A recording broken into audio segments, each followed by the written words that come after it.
수고한 줄로 아는데, 여러분의 수고는 하나님이 기억하실 겁니다. 여러분, 그거면 되는 거죠? 네, 뭐 끝나고 고기 먹으러 안 가도 하나님이 알아주시면. 주제가 Man of Integrity. 제가 이 주제를 보고 여러분 아시겠지만 우리 말에는 인테그리티라는 단어가 없어요. 그래서 제가 이 단어를 어떻게 설명해야 할까 저도 잘 모르겠는데 어떻게 하죠 하나님 하고 기도하는데 하나님이 굉장히 빨리 응답을 주시더라고요. 하나님이 뭐라고 하셨냐면 너만 모르고 다 알아 그러셨어요. 제가 미국에 온 지 얼마 안 됐는데 저는 이 인테그리티라는 단어가 너무 생소하지만 여러분에게는 인테그리티는 그냥 인테그리티죠. 제가 굳이 설명할 필요가 없는, 굳이 설명하자면 이 포스터에 나와 있는 것처럼 한 사람이 머리에는 정직, 오른쪽에는 뭐 principle, 왼쪽에는 trustworthy, 뭐 이렇게 쭉 나오잖아요. 그래서 인테그리티라는 단어를 굳이 설명하자면 정직하고 원칙을 지키고 신뢰할 만하고 또 성실하고 정의로운 것, 그것이 아마 인테그리티에 대한 설명일 것 같습니다. 그러니까 이번 31회 집회의 주제는 우리의 삶이 저런 삶이 되어야 한다는 거죠. 우리가 이 세상을 살아갈 때 우리가 정직해야 하고 원칙을 지킬 줄 알아야 하고 세상 사람들이 우리를 바라보면서 신뢰할 수 있어야 하고 우리는 그 누구보다 성실하고 신실해야 하고 또 정의로워야 한다는 겁니다. 구약 성경에서부터 오늘 지금 이곳에 있는 우리에게 이르기까지 하나님께서 하나님의 백성에게 요구하시는 것은 구별입니다. 뭐라고요? 구별. 20세기 복음주의 최고의 지성 중에 한 사람으로 손꼽히는 존 스튜어트 박사는 이렇게 말했습니다. 성경 전체에 드러난 본질적인 주제는 이것이다. 하나님의 역사적 목적은 하나님 자신을 위해서 백성을 불러내시는 것이고 이 백성은 세상과 구별되어 하나님께 속하며 그분께 순종하는 거룩한 백성이 되고 이 백성의 소명은 자신의 정체성에 충실한 것, 즉 모든 견해와 행동이 거룩한 또는 다른 존재가 되는 것이다. 이렇게 성경의 전체적으로 성경 전체에 드러나는 본질적인 주제를 요약했습니다. 다시 한번 제가 읽을게요. 하나님의 역사적 목적은 하나님 자신을 위해 백성을 불러내시는 것이고 이 백성은 세상과 구별되어 하나님께 속하며 그분께 순종하는 거룩한 백성이 되고 이 백성의 소명은 자신의 정체성에 충실한 것, 즉 모든 견해와 행동이 거룩한 또는 다른 존재가 되는 것이다. 하나님께서 이스라엘 백성을 애굽의 종살이에서 구출하시고 언약을 통해 그들을 특별한 백성으로 삼으셨을 때 바로 이것을 말씀하셨습니다. 레위기 18장 2절로 4절 말씀입니다. 나는 너의 하나님 여호와다. 너희는 너희가 살았던 이집트 땅의 사람들이 행하는 것처럼 하지 말며 내가 너희를 데리고 들어갈 가나안 땅의 사람들이 행하는 것처럼 행하지도 말라. 그들의 규례를 따르지도 말라. 너희는 내 법규를 실천하고 내 규례를 지키고 그것들을 따라 행하라. 나는 너희 하나님 여호와다. 그리고 하나님께서 말씀하셨던 이 언약은 신약 성경에 와서 다시 한번 재확인이 됩니다. 로마서 12장 1절로 2절입니다. 지지난번 우리 29회 HYM 집회의 주제 말씀이기도 한데요. 그러므로 형제들이여 내가 하나님의 자비하심으로 여러분에게 권합니다. 여러분의 몸을 하나님께서 기뻐하시는 거룩한 산 제물로 드리십시오. 이것이 여러분이 드릴 영적 예배입니다. 여러분은 이 세대를 본받지 말고 오직 마음을 새롭게 함으로 변화를 받아 하나님의 선하시고 기뻐하시고 온전하신 뜻이 무엇인지 분별하도록 하십시오. 세상과 달라야 한다는 겁니다. 세상과 구분되어져야 한다. 그리고 그것을 거룩함이라고 오늘 성경은 우리에게 말하고 있습니다. 초기 한국 교회의 크리스찬들은 세상과 분명하게 구별되었습니다. 일제시대 때 3.1운동에 참가한 사람들을 잡아들이라는 상부의 지시가 각 파출소로 전달이 됐어요. 각 도시의 일본 경시청에 전달이 되었는데, 정말 실제로 그 일본 경시청의 기록을 보면 어떻게 하면 3.1운동에 참여했던 사람들을 잡아들일 수 있을까? 그 경시청의 간부 한 사람이 이렇게 얘기했다고 합니다. 예수 믿는 사람들을 다 잡아들여라. 기독교인들을 다 잡아들인 후에 한 사람 한 사람 물어봐라. 3.1운동에 가담했냐 아니냐. 그러면 예수 믿는 사람들은 거짓말을 못하기 때문에, 예수 믿는 사람들은 거짓말을 하지 않기 때문에 3.1운동에 가담했다면 가담했다고 바른대로 얘기할 거다. 그러면 가담했다고 하지 않는 사람들은 보내고 그냥 가담했다고 하는 사람들만 잡아들여도 상부에서 원하는 만큼의 사람들을 충분히 잡아들일 수 있다. 이렇게 얘기했다 그래요. 그들이 보기에 예수 믿는 사람들은 거짓말을 못하는 사람들이었어요. 거짓말을 하지 않는 사람들이었어요. 그래서 혹시라도 예수 믿는 사람 중에 누군가가 누가 이런 나쁜 짓을 했대. 그러면 그 이야기를 듣고 세상 사람들이 보였던 반응이, 교회 다니는 사람들은 절대로 그럴 리가 없어. 믿는 사람들이 절대로 그럴 리가 없어. 그 사람 교회 다녀. 아니야. 라고 이렇게 얘기했었어요. 그런데 믿는 사람들이 점점 더 많아졌습니다. 그리고 믿는 사람들 중에 누군가가 어떤 잘못을 한 일을 사람들이 수군거리기 시작하면 말이 이렇게 바뀌었어요. 글쎄, 설마 믿는 사람이 그랬을까? 한국 곳곳에 교회가 세워졌습니다. 그리고 그만큼 믿는 사람들의 수는 더 많아졌습니다. 그런데 똑같은 일에 대해서 사람들이 이제 이렇게 말합니다. 그래, 믿는 사람들도 다 똑같지.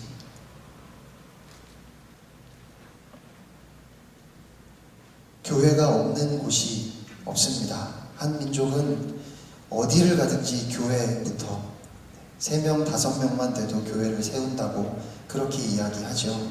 그런데 오늘날 우리 믿는 사람들을 향해서 세상 사람들이 이렇게 말합니다. 믿는 사람들이 더해. 지금은 오히려 교회가 세상으로부터 손가락질 받고 있습니다. 손가락질 받는 여러 가지 말들 중에 기독교는 참 독선적이야. 자기들밖에 몰라. 라는 말이 있죠. 여러분 어떻게 생각하세요? 기독교가 독선적입니까? 기독교가 독선적인가요? 저는 독선적이라고 생각합니다. 제가 기독교가 독선적이라고 생각하는 것은 오직 예수 그리스도를 통해서 구원받을 수 있다는 이 복음이, 이 진리가 독선적인 것이 아니라 그 복음, 그 진리를 말하는 우리의 태도가, 우리의 모습이 독선적이고 무례해요. 세상 사람들 눈에 우리의 삶이 조금도 다르지 않아요. 아니, 그들과는 조금 다르게 살면서 우리 안에 구원이 있다고 이야기해야 하는데 세상 사람들이 바라보기에 조금도 다르지 않아요. 우리가 거짓말하듯이 너희도 거짓말하고, 우리가 하는 나쁜 짓 너희들도 다 하면서, 너희들 우리와 조금도 다르지 않은데, 그런데 너희는 예수 믿어서 천국 간다고 말하고 우리는 예수 믿지 않았기 때문에 지옥 가야 한다고. 예수 믿는 사람, 교회 안에 있는 사람과 밖에 있는 사람이 조금도 다르지 않은데, 그런데 우리 안에만 복음이 있다고. 너희는 다 죄인이라고 그렇게 말하는 우리의 태도가 너무 무례하고 독선적이라는 거예요. 믿지 않는 사람들 중에 인격적으로 훌륭한 사람들이 정말 많아요.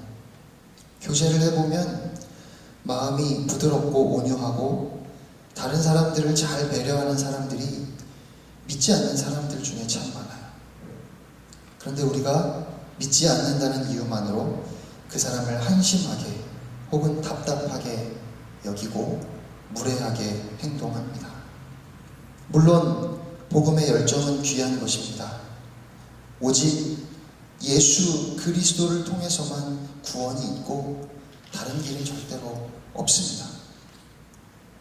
그러나 그렇다고 해서 다른 사람들의 이야기에는 조금도 귀 기울이려고 하지 않고 그들의 말은 전혀 듣지도 않고 우리의 소리만 내려고 한다면, 그렇게 무례하게 남을 판단하고 정죄한다면 우리는 결코 복음의 능력을 나타낼 수 없습니다. 이번 30일의 집회의 주제를 제가 이렇게 바꾸어서 여러분에게 여쭤볼 수 있을 것 같아요. 여러분, 예수 믿으면 착해지나요? 예수 믿으면 선해집니까? 어때요? 예수 믿으면 착해집니까? 착해져요? 정말 착해지나요? 글쎄요, 저를 보면 아닌 것 같아요. 믿는 많은 사람들을 보면 예수 믿는다고 착해지는 건지 잘 모르겠어요. 그런데 성경은 그렇다고 말합니다. 예수 믿으면 착해진대요. 에이, 목사님, 제가 예수 믿는데 착하지 않은 사람 진짜 많이 알아요. 초신자 아니고요, 권사님, 장로님들 중에서도 얼마든지 말할 수 있어요. 저는 그 말에 동의합니다. 반박할 수 없을 것 같아요. 주위에 예수 믿지만 착하지 않은 사람, 예수 믿으면서도 전혀 착해지지 않는 사람 많이 있어요. 그런데 성경은 분명히 예수 믿으면 착해진다고 말해요. 사도행전 2장 44절로 47절에 초대교회 성도들의 삶이 기록되어 있거든요. 믿는 사람들이 모두 함께 모여 모든 물건을 함께 쓰고 재산과 소유물을 팔아서 각 사람에게 필요한 대로 나눠 주었습니다. 날마다 성전에서 한 마음으로 모이기를 힘쓰고 집집마다 빵을 떼면서 기쁨과 순수한 마음으로 음식을 나눠 먹었습니다. 하나님을 찬양하고 사람들로부터 칭찬을 받아서 주께서 날마다 구원받는 사람들을 더하게 하셨습니다. 초대교회 사람들은 참 착했어요. 자기의 모든 소유를 다 팔아서 남에게 얼마든지 나눠줄 줄 알았고 자신의 빵을 떼어서 함께 먹을 줄 알았어요. 세상 사람들로부터 칭찬을 들었어요. 그러면 왜 이런 차이가 생겼을까요? 초대교회 사람들도 그랬고 한국교회 초기 기독교인들, 우리의 믿음의 선배들도 그랬는데 왜 우리는 그렇지 않을까요? 그것은 예수님을 믿는다는 말의 의미가 다르기 때문에 그래요. 그때 그 당시에 예수님을 믿는다고 했던 사람들이 믿는 그 믿음의 의미와 지금 우리가 예수를 믿는다고 할 때의 그 믿음의 의미가 완전히 달라요.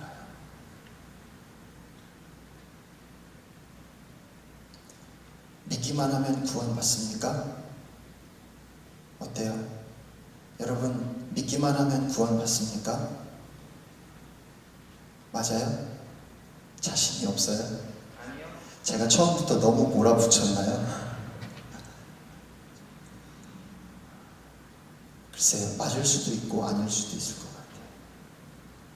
왜냐하면 오늘 우리가 예수님을 믿는다고 할 때 그 믿는다는 말의 의미는 그래, 하나님이 계신 것 같아.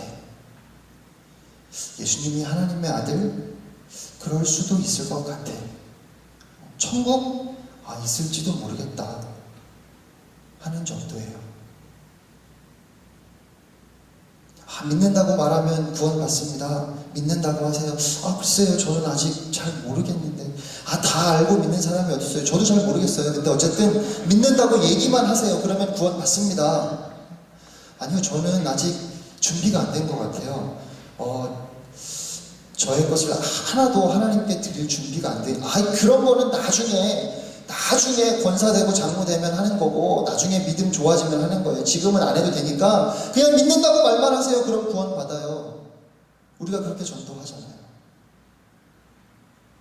근데 그렇게 믿는다고 했을 때 과연 그 사람이 구원 받느냐고요. 그렇게 믿는다고 했을 때 그의 삶에 변화가 있냐고요. 그의 삶에 아무런 변화가 없어요. 변하고 싶지도 않아요. 그런데 혹시 천국이 있으면 나중에 곤란할 것 같으니까 그냥 믿는다고 얘기하고 천국 갈 수 있는 티켓 하나 받아서 뒷주머니에 차고, 마치 보험 들듯이 이제 나는 있어도 괜찮아. 그렇게 믿는 믿음으로 구원 받습니까? 하나님이 말씀하셨어요. 너희가 마음으로 믿어 의에 이르고 입으로 시인하여 구원에 이른다. 그 말씀이 진리예요. 그런데 조금 더 깊이 생각해보면 그 로마서 말씀은 로마의 성도들을 향한 하나님의 편지였어요. 여러분, 그 당시에 로마에서 마음으로 내가 이제 예수를 믿어야지 라고 결심하는 거는요, 내가 이제 나의 삶을 포기하겠습니다라는 그런 결심이었어요. 누군가 사람들이 듣는 곳에서 내가 이제 예수를 믿습니다라고 입으로 시인하는 것은 내가 이제 예수를 위해 죽을 준비가 되었습니다라는 그런 고백이었어요. 그리고 그렇게 고백했던 사람들이 실제로 끌려가서 사자밥이 되었고 온몸에 기름을 뒤집어 쓴 채 인간 횃불이 되었어요. 그런 과격한 결단, 나의 삶을 송두리째 내어드릴 수 있는 그런 신앙의 고백이라면, 그러면 그 믿음은 우리를 구원합니다. 그런데 내 마음은 조금도 담기지 않은 입술의 고백만을 가지고 우리가 구원을 받는 건 아니라는 거예요. 예수 믿는다고 하면서도 착해지지 않는다면 그러면 예수 안 믿는 거예요. 내 삶에 조금도 변화가 없다면 그러면 이제 내가 착하게 살아야지라고 결심할 문제가 아니고요, 내가 정말 예수를 믿는지, 예수님이 내 안에 계신지, 그걸 다시 살펴보아야 하는 겁니다. 그러니까 이번 30일의 집회의 주제는 예수 믿으니까 이제 우리가 정직하게 살아야 하지 않겠습니까? 예수 믿으니까 우리가 원칙을 지켜야 하지 않겠습니까? 예수 믿으니까 우리가 정의롭게 신실하게 사람들이 우리를 믿을 수 있게 그렇게 살아야 하지 않겠습니까? 라는 그런 질문이 아니고, 당신은 정말 예수를 믿습니까? 라는 그런 질문이라는 거예요. 예수님이 정말 내 안에 계신지, 내가 예수를 정말 믿고 있는지, 그것을 돌아보아야 할 것입니다. 예수님을 믿는 것은 요한계시록 3장 20절에 보니까 마음을 여는 것이라고 했어요. 보라, 내가 문 앞에 서서 두드리니 누구든지 내 음성을 듣고 문을 열면 내가 들어가서 그와 함께 먹고 그는 나와 함께 먹을 것이다.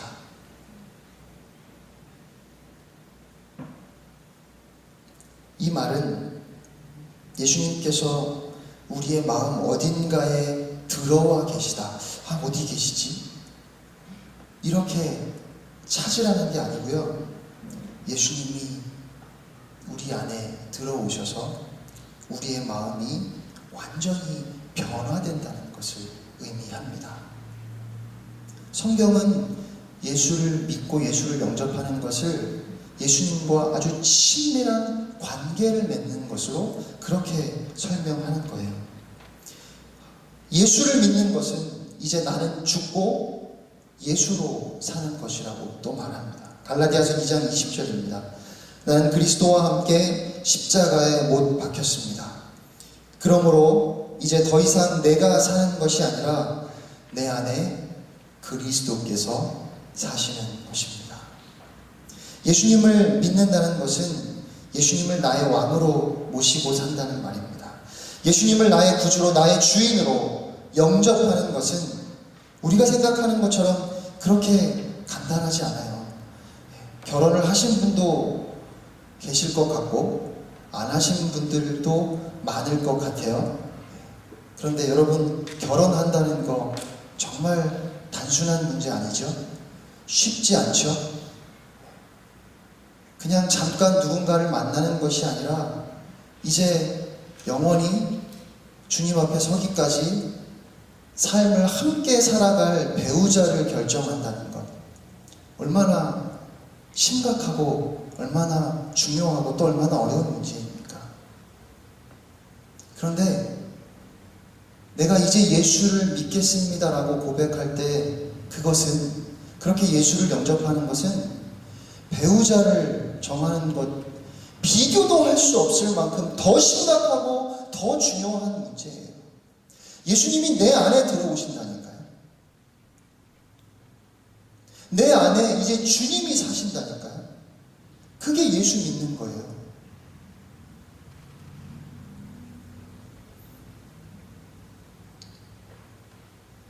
내 마음에 정말로 예수님을 모셨다면 내 삶에는 변화가 있을 수밖에 없습니다.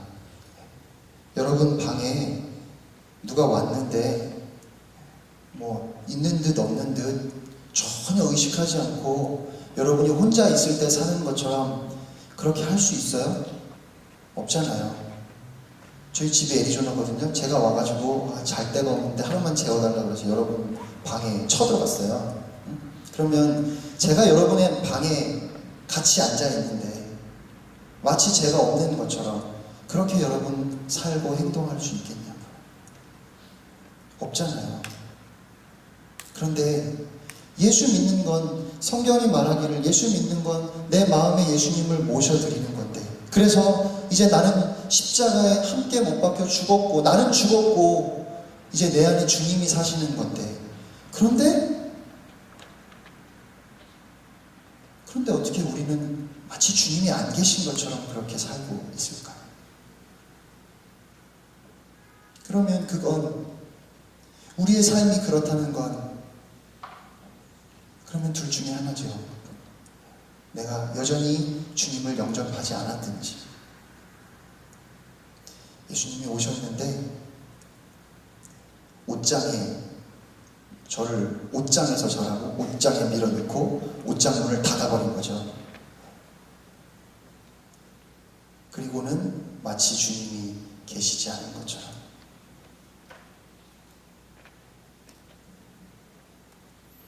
예수 천당, 불신 지옥 이렇게 얘기하잖아요. 여러분은 서울역이나 이런 데서 그렇게 막 외치는 소리 못 들어보신 분들이 더 많을 것 같아요. 저 어렸을 때만 해도 지하철역마다 다 이렇게 빨간 옷에 노란 십자가, 아니면 이렇게 하얀 옷에 빨간 십자가 이렇게 해갖고 피켓 들고 예수 천당, 불신 지옥 막 외쳤어요. 예수 천당, 불신 지옥, 여러분 맞습니까? 맞죠? 맞죠? 오직 예수를 통해서 우리가 하나님 나라에 간다는 것으로 받아들인다면 맞아요. 그런데 또 한편으로 생각해보면 틀린 말인 것 같아요. 왜냐하면 그들이 말하는 건 예수 믿으면 죽어서 천당 가고 예수 믿지 않으면 죽어서 지옥 간다, 이런 의미잖아요. 그렇죠? 성경은 그렇게 얘기하지 않아요. 예수 믿는 게 뭐라고요? 예수 그리스도를 나의 왕으로 모셔드리는 거예요. 그렇죠? 내가 이제 예수님을 나의 주인, 나의 왕으로 모셔드립니다. 그래서 주님이 이제 나의 주인입니다. 나의 삶은 하나님이 다스리십니다. 하나님의 나라는 하나님의 다스림을 의미해요. 그러면 내가 예수를 구주로 영접하는 그 순간 이제 나는 여전히 내 육신이 이 땅에 있지만 내가 사는 이곳은 하나님이 다스리시는 천국이 되는 거예요. 그러니까 죽어서 천당 가는 게 아니라 예수 믿는 그 순간부터 우리는 비록 우리의 육신이 이 땅에 두 발을 디디고 있을지라도 우리의 삶은 하나님이 다스리시는 천국의 삶으로 이미 들어가게 되는 거예요. 그런데 우리의 삶이 이제 천국이 되었다는 것을 조금도 느끼지 못하고 그래 죽으면 천국 가겠지. 반대로 예수 믿지 않았기 때문에 죽어서 지옥 가는 게 아니고요. 예수를 알지 못하고 이 땅을 살아가는 그 사람들의 삶에는 생명도 없고 소망도 없기 때문에 예수를 영접하지 않는 한 이미 지금 지옥을 살고 있는 거예요. 죽음으로 끝나버릴 멸망의 길을 걸어가고 있잖아요.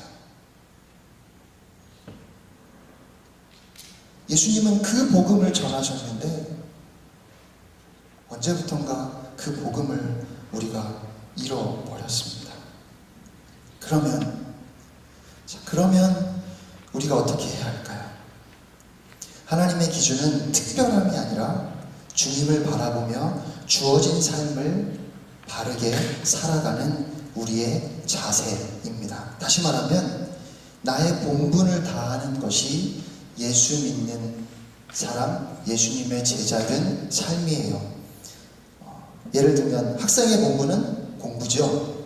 그러면 공부 열심히 하는 것, 그것이 바른 삶이에요. 사람들은 성적을 말합니다.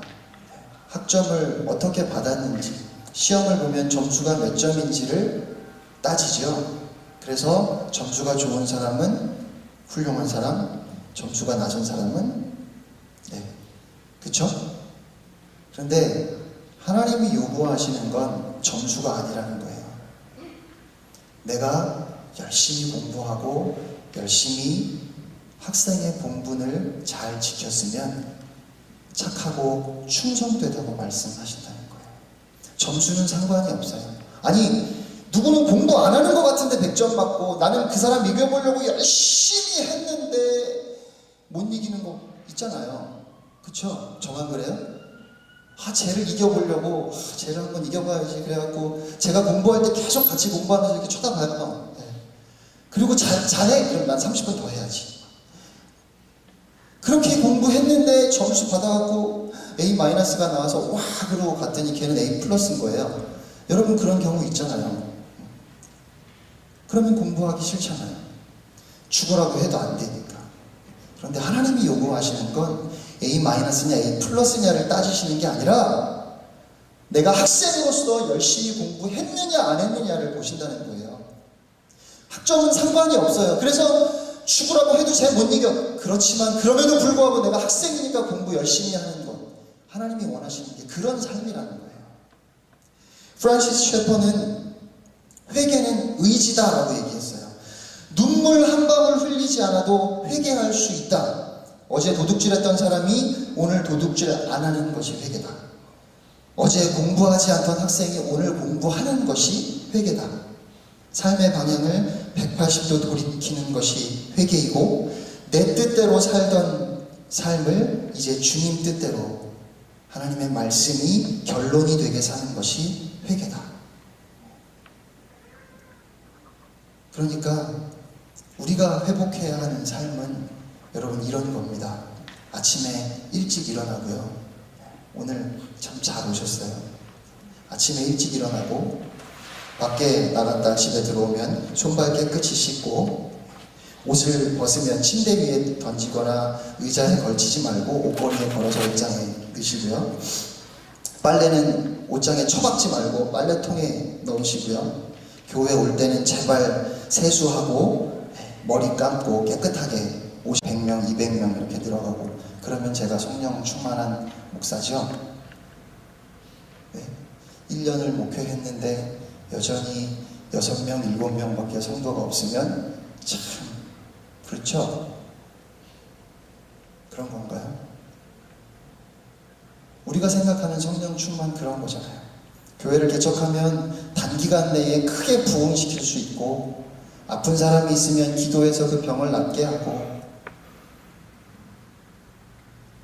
성령 충만은 그렇게 눈에 보이는 결과로 말하는 것이 아닙니다.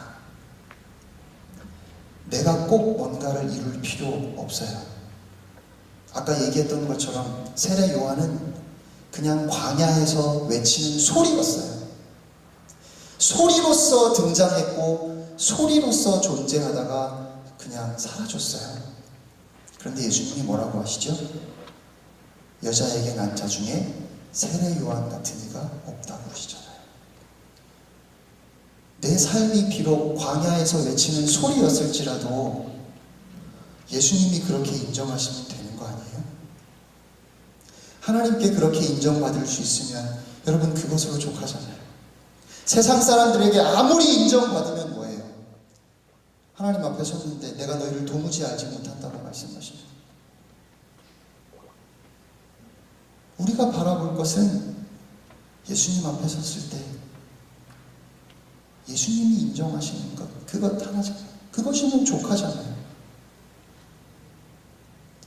베드로가 성령이 충만해서 복음을 전했을 때 3,000명이 회개하고 예수를 믿었습니다. 스데반 집사님이 성령이 충만해서 복음을 전했을 때 그는 돌에 맞아 죽었습니다. 허무하죠. 여러분 사도행전을 한번 읽어보세요. 스데반 같은 사람이 없어요. 제가 알기로는 정말 완벽한 목회자의 모델인 것 같아요. 뭐 하나 나무랄 데가 없어요. 그런데 그런 사람이 너무 빨리 죽었어요. 아깝잖아요. 그런데 스데반의 죽음은 그리스도의 복음이 예루살렘을 넘어서 사마리아와 온 유대와 땅끝을 향해 퍼져가는 시초가 되었습니다. 그의 죽음은 사도 바울을 등장시키는 사건이었습니다. 그는 예수 그리스도를 위해 죽은 첫 순교의 열매였습니다. 그리고 스데반이 그렇게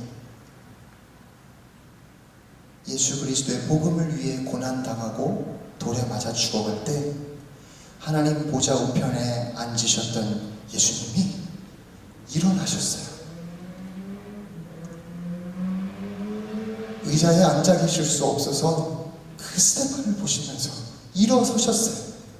그래서 스데반이 예수님께서 일어서셔서 나를 환영하신다고 그렇게 고백하잖아요. 우리가 가장 높이 바라보고 우리의 삶의 목표로 삼아야 하는 것, 여러분 그거 아니에요? 예수님이 일어서셔서 나를 맞아주시는 것, 그것이면 되잖아요. 청년 사역을 하면서 제가 또 하나 굉장히 많이 들었던 질문이 하나님의 뜻을 알고 싶다는 거였어요. 한 청년이 저를 찾아와서 이렇게 묻습니다. 목사님, 제가 직장을 구하기 위해서 기도했는데 두 군데서 동시에 연락이 왔어요. 어느 직장을 선택하는 게 좋을지 목사님이 기도해 보시고 알려주세요. 이러면 참 무섭죠? 네. 제가 이 직장에 가라고 했는데 그 직장에 갔더니 너무 힘든 거예요. 사람들은 나를 다 괴롭게 하고 힘들게 하고 너무 힘들어요. 그러면 이 청년이 뭐라 그럴까요? 우리 목사님 영빨이 딸려가지고 갔는데 너무 편해요. 너무 좋아요. 근무 여건도 좋아요. 돈도 많이 줘요. 그럼 어떻게 해요? 내가 열심히 하니까. 네.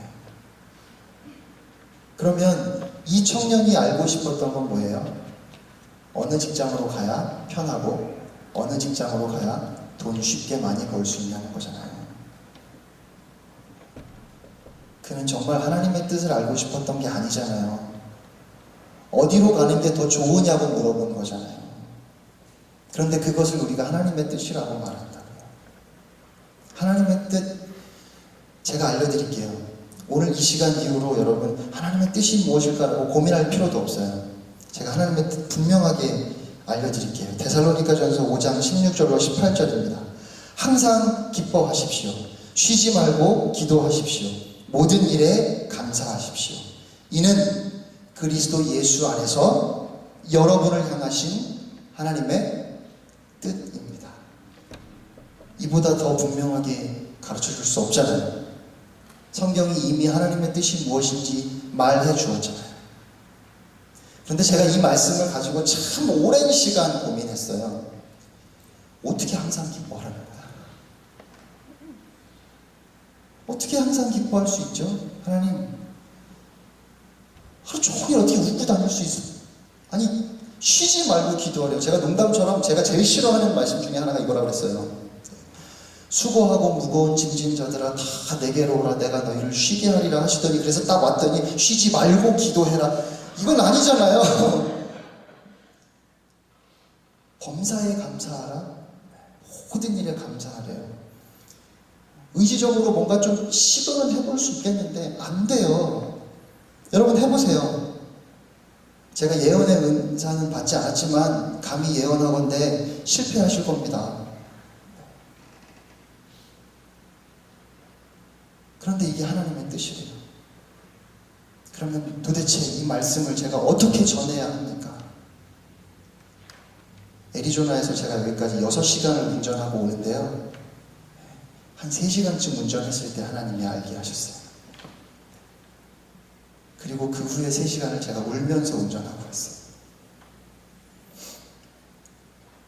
하나님의 계명은 모두 다, 성경에 나오는 하나님의 말씀, 하나님의 계명은 다 우리를 위한 겁니다. 10계명의 첫 계명부터 4계명은 하나님을 위한 거 아닌가요? 아니에요, 여러분. 조금만 더 생각해 보세요. 그게 누굴 위한 건지. 그건 다 여러분을 위한 거예요. 항상 기뻐하라, 쉬지 말고 기도하라, 범사에 감사하라. 이것도 우리를 위해서 주신 하나님의 말씀인데요. 또 한 가지 정말 신기한 건요, 하나님의 계명은 우리가 노력한다고 지킬 수 있는 게 아니에요. 노력으로 절대로 지킬 수 없어요. 그래 놓고 하나님이 지키래요. 그런데 지킬 수 있는 건 하나님이 이미 완성하셨어요. 하나님이 다 이루어 놓으시고 그리고 하라고 하시는 거예요.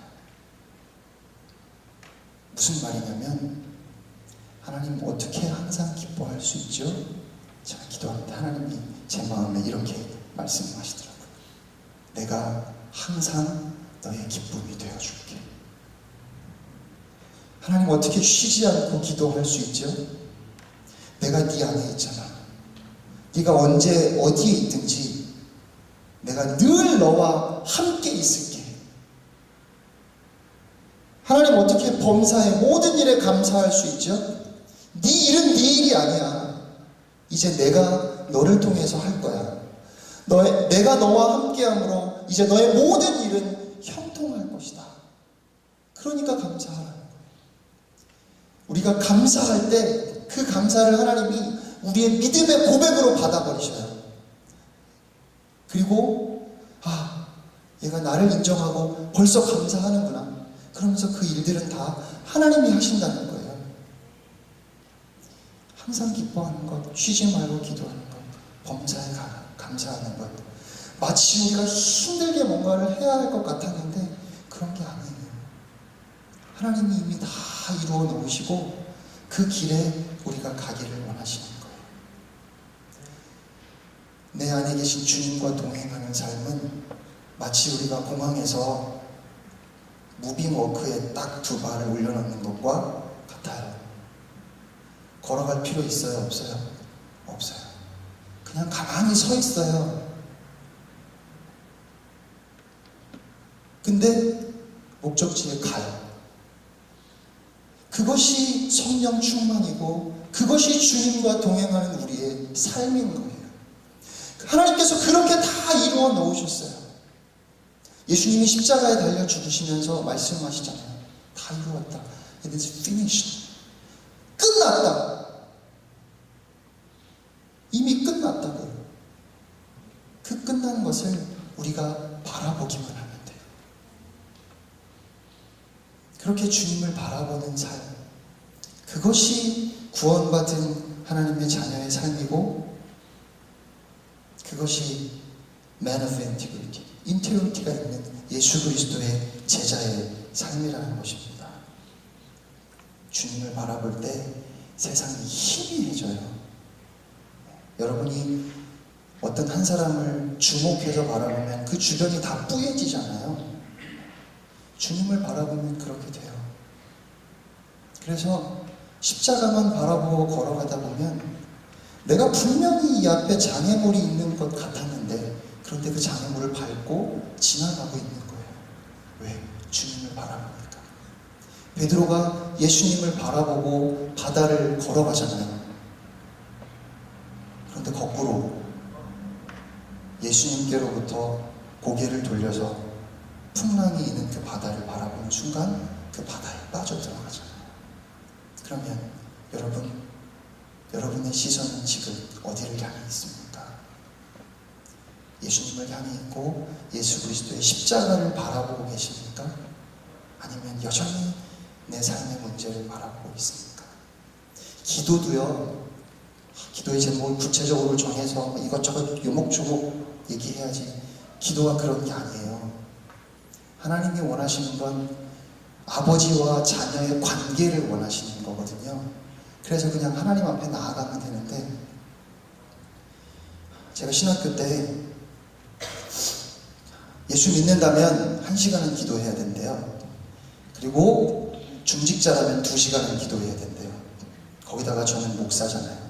목사는 3시간은 기도해야 된대요.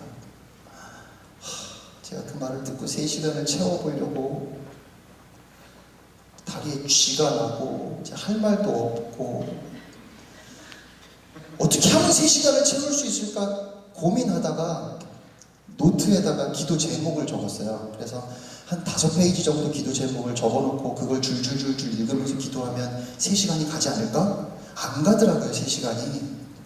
근데 그 믿음의 거인들의 전기를 읽어보면 하나같이 누구는 8시간 기도했대요, 하루에. 밥은 언제 먹었나 모르겠어요. 마틴 루터는 매일 1시간씩 기도했고, 바쁘고 힘들면 2시간 기도했대요. 너무 바쁘니까 기도할 시간이 없는데, 저는 그 사람은 너무 바쁘니까 더 기도했다는 거예요. 근데 어느 날인가 제가 그냥, 저는 안 되나 봐요. 아버지, 저도 하나님 앞에 깊이 있게 기도하고 싶은데 안 되나 봐요. 그러면서 기도를 시작했어요. 아시잖아요, 제가 이렇게 기도했던 거. 근데 안 되더라고요. 그러면서 기도를 했는데, 제가 그날 밤을 꼬박 세우고 기도했어요. 그냥 제 마음에 있는 거 하나님께 다 내어놓고 하나하나 그냥 얘기하기 시작하고, 하나님은 또 말씀이 생각나게 하시고, 언제는 위로하시고, 언제는 막 큰 소리로 다 토해내게 하시고, 언제는 엉엉 울게 하시고, 그러다가 밤을 새웠어요. 저도 모르게 새벽이 밝아오더라고요. 그러면서 제가 그 기도의 비밀을 알게 됐어요. 여러분, 하루에 3시간, 4시간 기도했다는 그 사람들이요, 3시간 기도하려고 한 게 아니에요. 그러니까 여러분도 내가 1시간 기도해야지, 2시간 기도해야지 라고 결심할 필요도 없어요. 그냥 내가 하나님 앞에 가야지, 내가 아버지께 가야 되겠다. 그리고 아버지 앞에 무릎 꿇고 여러분 마음 있는 그대로 풀어놓으면 돼요. 5분도 좋고요, 10분도 좋고요. 그런데 그렇게 하나님과의 관계가 친밀해지면, 그러면 그 기도가 점점 더 깊어져요. 그리고 1시간, 2시간 훌쩍 지나가는 거예요. 그러니까 마틴 루터의 전기를 읽어보면 어떤 사람은 마틴 루터가 매일 1시간씩 기도했다고, 어떤 사람은 매일 2시간씩 기도했다고, 어떤 사람은 바쁘면 3시간 기도했다고. 그게 다 맞는 거예요. 마틴 루터는 단 한 번도 내가 오늘 1시간을 기도해야지, 2시간을 기도해야지 라고 생각한 적이 없어요. 그런데 바쁘고 힘드니까 그만큼 더 하나님 앞에 가까이 나아가고 하나님께 매달리다 보니까 시간이 더 오래 간 것 뿐인 거예요. 기도와 시간은 아무런 상관이 없어요. 그런데 마치 우리는 그 기도를 해야 되는 것처럼 그렇게 생각한다는 거죠. 기도하지 마세요. 그냥 아버지께 가세요. 하나님이 말하시는 것이 그런 관계예요. 그냥 여러분이 하나님 앞에 무릎 꿇고 아버지라고 부르는 그 순간에 하나님이 우실 거예요. 네가 드디어 나를 아빠라고 하는구나. 내가 너의 아버지 됨을 이제서야 인정하는구나. 그래, 네 삶은 내가 책임질 거야. 이전에도 그래왔고 앞으로의 너의 삶도 내 손 안에 있어. 다만 너는 나를 아버지라 부르며 자녀된 삶을 누리고 그 삶을 알아가기만 하면 돼.